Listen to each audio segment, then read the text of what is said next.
Oh, stressed out ako. Mainit ang ulo ko. Nanggigigil ako. Gusto ko mag-relax. Ay! Berenice! Ay, anong ginagawa mo dito? Senyora! Ngayon ka lang mag-awalis? Ha? Nakabukas pala po namin, senyora. Nakabukas? Alam mo bang darating ako? Kaya nga po Ayokong nakakakita ng walis tambo! Umalis ka sa harap ko! Gusto ko mag-relax! Ako po aalis. Oo, kasi ako may-ari nito eh. Kayo po ba? Bakit? Sino ba? Sino? Hi, ma'am. Hi! Hello, good morning po. Oh, good morning. Yeah. Ano? Siya po kasi may-ari nito. Sino? Sino? Siya po kasi may-ari nito. Sayang naman kung di nakikita yung ganda. Ano may-ari nito? Ay, kayo po ba? Oo. Di ba halata? Tingnan mo naman yung itsura ko tsaka itsura ko. Sino mas mukhang may-ari? Yes? Hi, ma'am. Good morning. Siya po kasi yung may-ari ng shop na to. Eh, sino ka naman? Ako po yung receptionist nila. So, oo, tama. Hindi naman ako nag-hire sa'yo, di ba? Yes, ma'am. Ako po kasi Miss Ay, ikaw ba? Di ba ikaw yung inaapi ko sa Contrabida Academy? Paano ka nagkaroon ng ganitong negosyo? Sa mga something sweldo po na ibinibigay niyo sa akin na ipandal po Oh. para sa aking pamilya.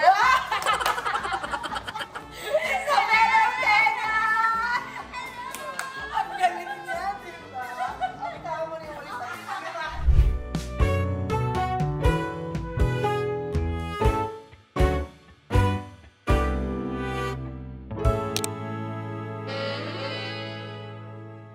sa hindi naman bagay sa'yo, Isabel. Tingnan mo, mas bagay sa akin talaga. Ay, grabe naman.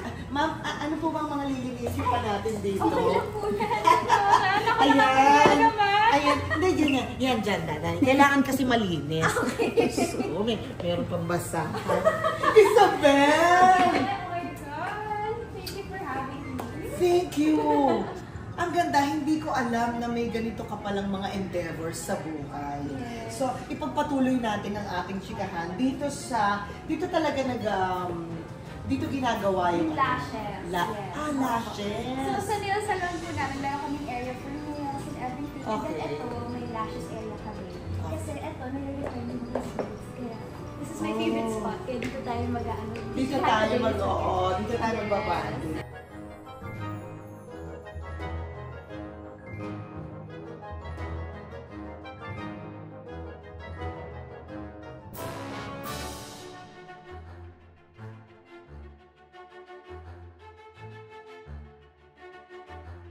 So, nandito naman tayo sa isa pang corner ng Nailandia. And what happens here? Ito po yung nail area namin. So, dito po Uy, kami na- madami ah.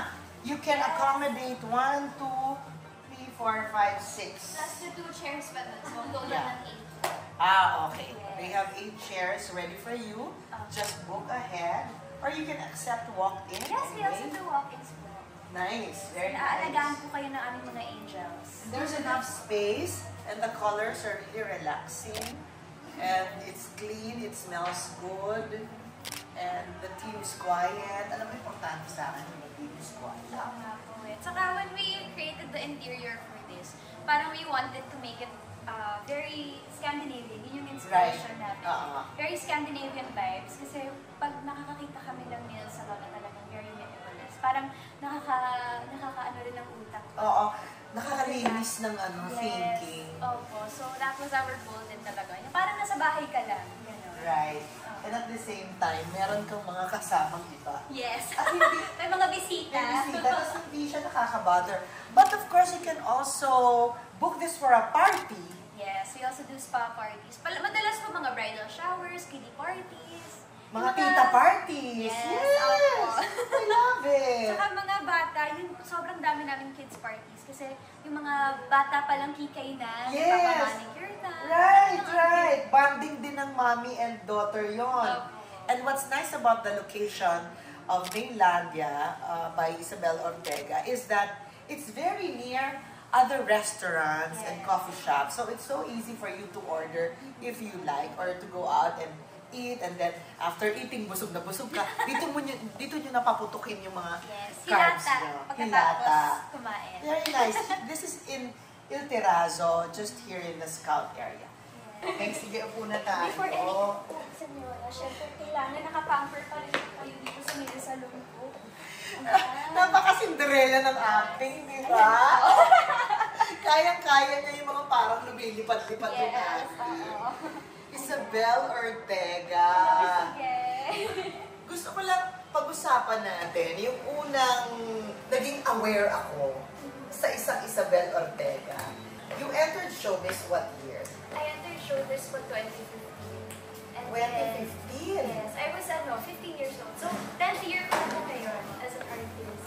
You believe that? You worked for Attorney Joji Alonso for Quantum Films. Yes. What is the title of the movie? So, actually, that was my very first lead role.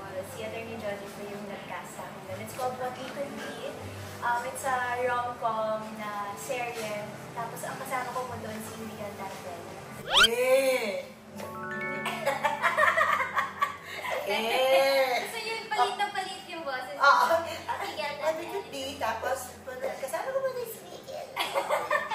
So, nakita ko yung picture mo. Tapos sabi ko, sino itong artistang to? Kasi nakita ko na you're doing a film for Quantum Films. Attorney Joji is a very good friend of mine and my manager also. So, ito pala si Isabel Ortega. Ang ganda, tsaka ang haba ng mga dalamay. Alam mo yun? Tsaka parang, yung, alam mo, sheltered or sabihin na natin itong term kong anak mayaman. Alam mo yung maayos, yung hindi papabayaang mapeklatan sa labas. Ganun yung dati. Yes. So sabi ko, ay ang ganda. Pero after nun, hindi ko na napansin kung ano pang nangyari sa'yo after. So can you tell me what happened to you after? What We Could Be was my very first debut and first lead role ko. Pero while we were shooting What We Could Be, we were also shooting for Bonus Type Legacy. And afterwards, I also did Firefly, which is also when we met then in person. I was going there. That was also my first time then gumawa ng film. Yeah. So it was a lot of firsts for me. Yeah. So, sabi ko sa sarili ko, hindi ko nakakatrabaho si Isabel Ortega. Pero lagi kami nagkikita. But every time we had the chance to, to talk a bit, I'm always impressed about how chill you are and you are so endearing. Yung parang pwede kasi parang mukhang suplada. Ikaw hindi. Napaka-stereotype ko. Pero, di ba, pwede. Pero, actually, doon po ako nag-start, Miss Okay. As supladang third wheel na love triangle na kontrabida. There you go. Because, this business is medyo naka-depend tayo talaga sa stereotyping. And then, later on, you will discover, no, she's beyond the looks. So, sabi ko, parang bait nito. And then, eventually, na-realize ko, hindi siya parang mabait. Mabait siya. You don't consider yourself like, 10 years na ako, alam ko na to. You're always game for new things. Finally, we had a chance to work in a very special project in Netflix. And this and is... I'm so excited to be a part of it. It's called Contrabida Academy. Okay. Ayan. Siyempre, alam ko na yung script. Tapos nakita ko na meron doon sa universe natin na may inaapi-api na mala Cinderella. Ang hirap i-cast nun. Because first of all, yung artista dapat she knows that this is a comedy. But at the same time, because may layer yung universe natin, you acted a bit campy. And you were really good.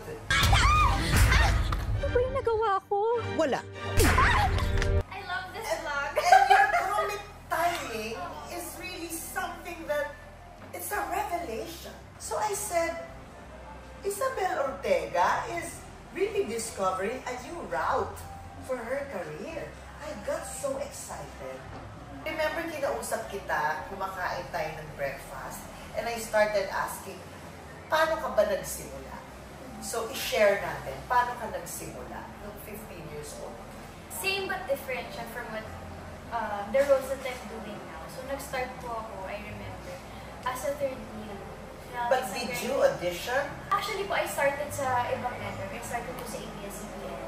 And then, I auditioned for On the Wings of Love. So, I remember, sobrang wala pa po akong experience noon. And I remember, I got casted to be conflict ng Jadine sa On the Wings of Love. Tapos doon na siya umikot, and then after that, I did more love triangle roles until when I went to GMA, that's when I started doing din ibang genre. Tapos hanggang sa, ito na, comedy na ako.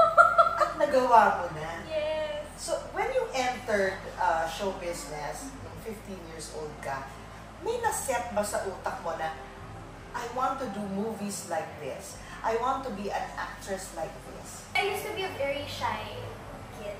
Kaya mahilig ako kumanta. Parang pangarap ko siya before because my parents are already in the industry. Pero hindi ko in-expect na ako personally magagawa ko. Kasi nga, sobrang mahihain ko ng bata. Hanggang sa sinabi ng mama ko na itry ko lang. Si Tito OG Diaz, yung deputy manager, he told me before na, try mo lang, sali ka lang sa workshop ko. Yung workshop ni Tito OG na. Oo, yung tinutulak. May isa ako doon, may entry ako doon. He made me try. Tapos kung gusto mo, try mo mag-artista. Kung ayaw mo, edi wag. But nobody pushed you. Nobody pushed Yeah. me. They just told me to try. Kasi pag na-try mo, dun mo rin malalaman if it really Totoo. is something for you. And they were correct talaga. Sobrang okay. It was like a revelation to me. Oh my gosh, this is something I wanna do. Gusto ko i-try. Oh, you were not discouraged that it was difficult. As in, sabi ko, oh my God, kaya ko pala umiyak sa workshop ng on command. Yung mga ganun nung, oh my God, ang saya pala. So exciting. Kasi bago siyang field for me. And feeling ko because of acting, lumawak yung mundo ko. Para talagang pumasok ako sa loob ng teleserye, sa loob ng isang television show na. Who among our young actors or maybe our senior actors you really look up to and you say na, wow, that is really the craft? I remember kasi, isa sa mga favorite shows ko ever sa GMA was Stairway to Heaven. Hindi pa ako artista noon. Tapos, nakita ko si Barbie kasi she played young Rian. Yes. And then when I saw Barbie act, sabi ko, oh my gosh, parang ang saya rin maging artista. Sino to? Like, I think Barbie was starting pa lang doon eh. So, I remember, isa si Barbie sa mga reasons kung bakit ako naging curious sa pag-artista. Kasi Oh my nakita ko siya. God! And this project din talaga was like a full circle moment. Tumatayo ang balangit mo ko. Siguro dahil malakas yung air conditioner. Hindi, kasi we were all connected in our movie. And honestly, Miss Luque, kayo rin po, when I watched Kimi Dora, oh my God, that was my childhood. Sobrang favorite ko yung movie na yon. Kaya, this ano talaga, sobrang parang nagiging full circle moment lahat. And I'm very happy to hear that everything that you see up to this time is really fresh in your eyes. And it's like Contrabida Academy offered you a new experience, okay?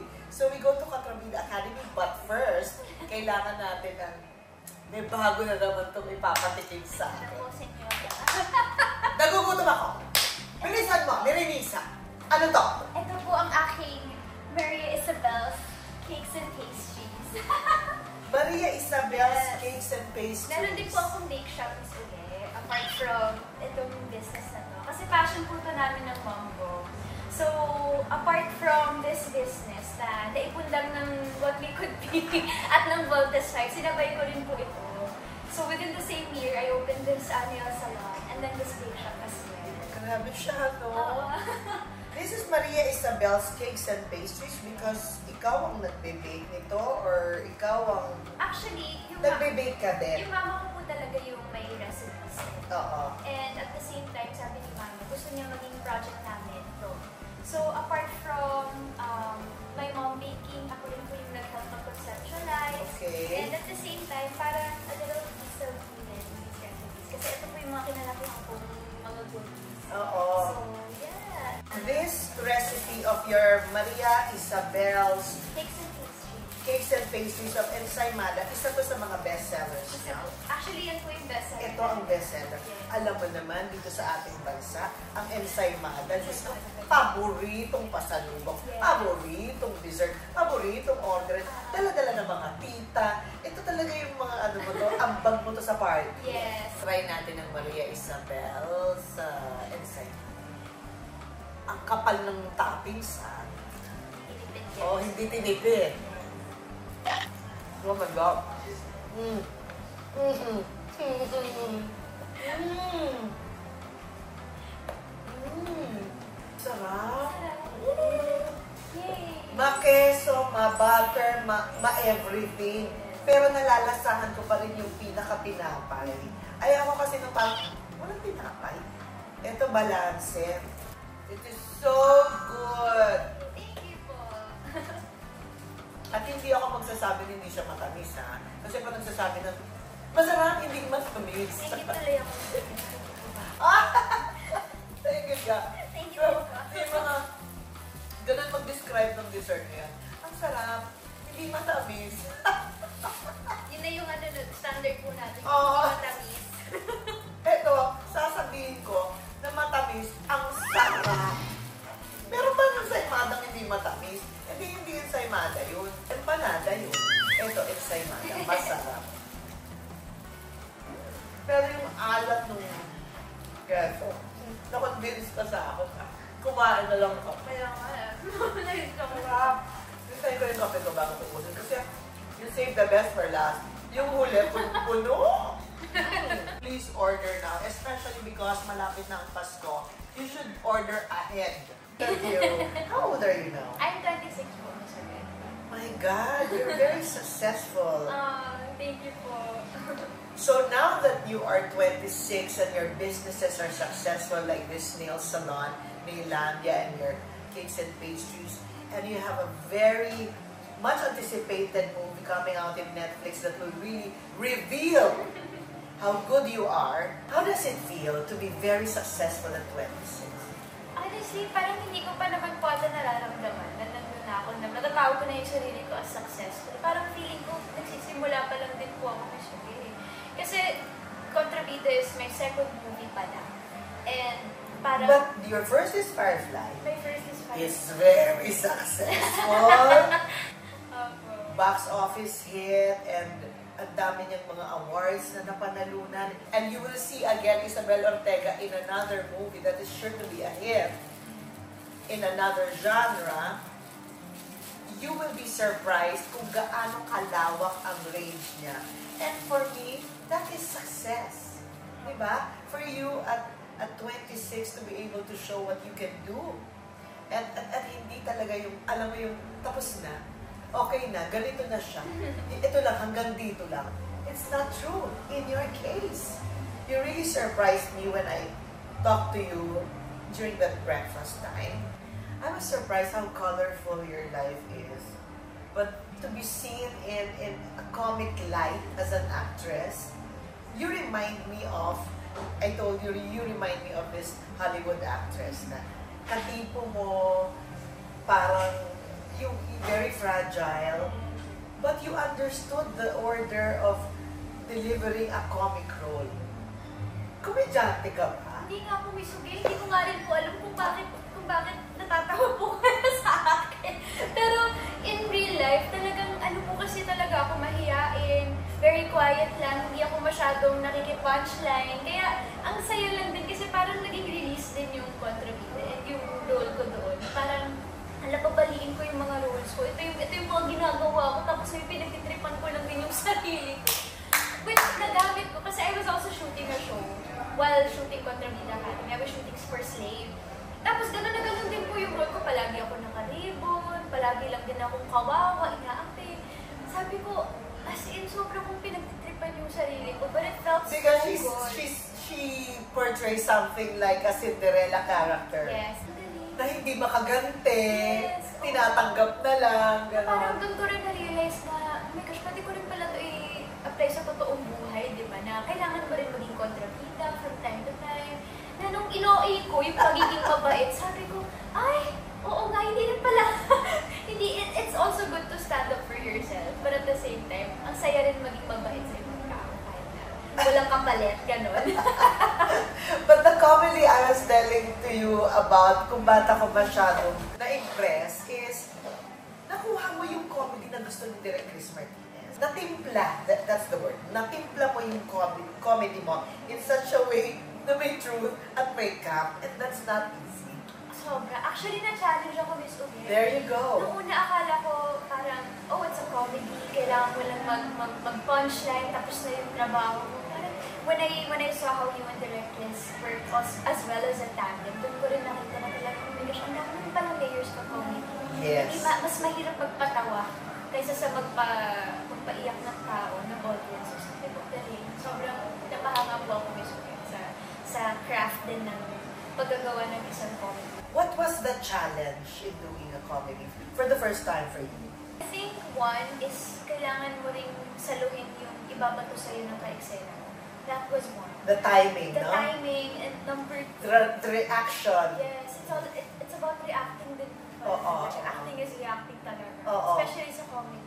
Lalo na sa'yo, panay ang sabudod namin sa'yo, panay ang sampal, panay ang tulak, and we cannot really hurt you. Yes. So, tulungan mo rin yung sarili mo, di ba? Saka how to make it different every single time, di ba? Ano ko kaya ito iibahin? Ilang beses ka magnasampal doon, at ilang beses nang tinulak, sinabunutan. Sabi ko, sino po yung mga naging ka-close mo sa kontrabida? Sabi ko, yung mga kamay po nila, Miss Uge, kamay nila Cyril, yun ang talagang naging nakabanding ko.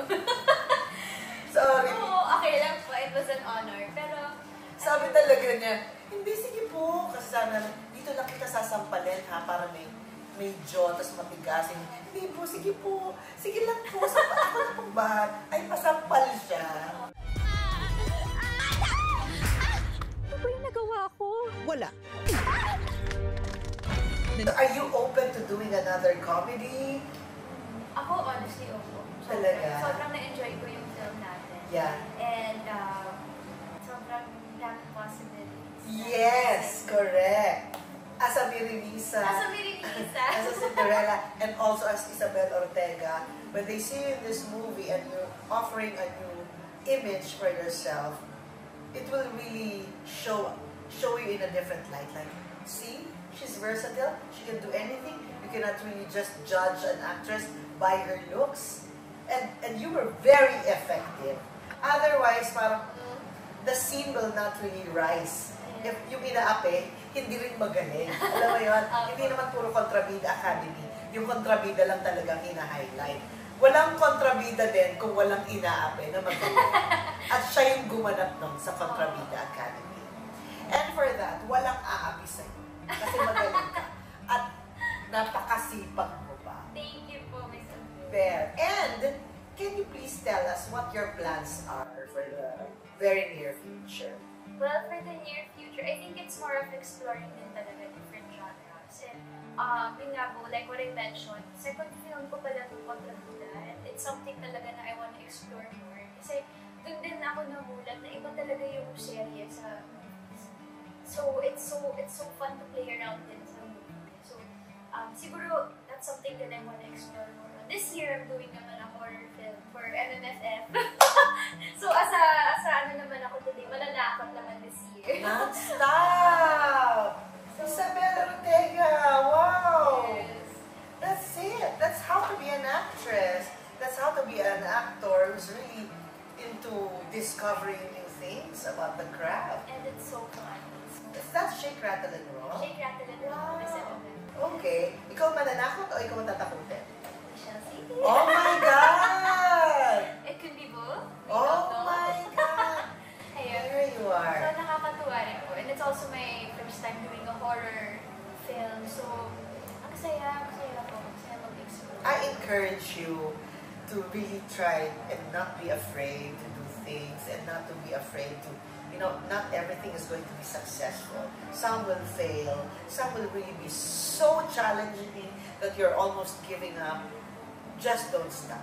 You're very young and I'm happy that, you're a good example to working actors. Na hindi porket nagtatrabaho ka, magre-rely ka na lang doon. You also have to venture out. And you're really doing very good. What about your studies? My studies, that's actually something po na hindi ko rin binitawan when I was starting. So, I remember I was in 4th year high school when I started. Talagang tinry kong ipagsabay yung acting with my studies. So, I graduated high school and then I went on to college. So, I graduated last 2021. You finished your I college. finished What was your college. course? Political economy. And then, I took up law. I tried going to law school 2 years ago. Kaso, doon ko na-realize na talaga, medyo kailangan ko na maghinay-hinay kasi hindi ko rin kaya gawin lahat. And doon ko rin nasabi sa sarili ko na try ko naman na mag-all-in dito sa pag-earnings. naman yung pinaka-goal is makapagtapos ako ng college. So, time naman to try and venture out naman. Grabe siya. Perfect ba siya? Perfect yata si Isabel Ortega eh. Grabe siya. Thank you po. Pero yeah, yun yung condition ko sa mama ko. What about, Miguel? Hey, so... Perfect din po, Mr. Naiinis ako. Alam mo, naiinis ako sa'yo. Dapat ka pala talagang apihin. Masyado ka nang suswerte sa buhay. Ay, ng boses na naman. It's so nice to talk to you. You're very chill and intelligent and exciting at the same time. Ano yung parang tipong nakaka-inspire ka at the same time nakakalimutan ko na ang ganda mo. Kasi nakikita ko yung essence mo eh. Mas maganda yung loob mo kaysa sa labas. So, patong-patong yung ganda mo. Alam mo, itutumba na kita, malapit.